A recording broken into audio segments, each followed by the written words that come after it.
Regardez bien la suite de cette vidéo. Ensuite, la dame innocente a commencé par pleurer en demandant pardon, mais jusqu'à présent personne ne la croit. Pourtant, elle dit tout son possible qu'elle n'a rien volé.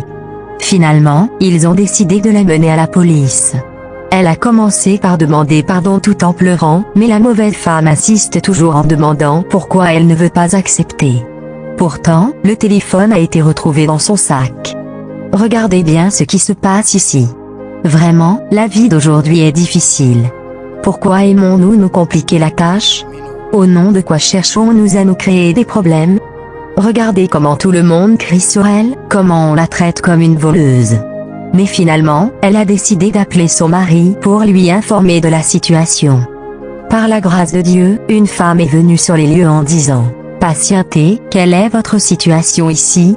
En même temps, la mauvaise femme dit « C'est quoi ton problème ?» Ensuite, la femme dit « Écoutez-moi, c'est cette femme qui a mis le téléphone dans le sac de cette femme innocente. Abonnez-vous si vous n'êtes pas encore abonné. » Donc cette vidéo dit tout simplement que même à la dernière minute de votre vie, Dieu fait son miracle, il doit vous sauver dans des situations difficiles. Donc portez surtout votre regard sur le Tout-Puissant. Ensuite, tout le monde demande à la dame « Tu es sûr que cette dame a déposé le téléphone dans le sac de cette femme? As-tu des preuves ?» À ce moment-là, les autres ont commencé à douter de la situation, à avoir d'autres pensées face à la situation. Regardez jusqu'à la fin et n'oubliez pas de vous abonner pour que je puisse vous apporter la troisième partie de cette vidéo. Ensuite, tout le monde a commencé à crier sur la mauvaise femme en la traitant de fausse, jusqu'à ce qu'un monsieur ajoute « Toi, cette mauvaise femme, que cela te soit la première et la dernière fois que tu m'appelles dans des situations pareilles.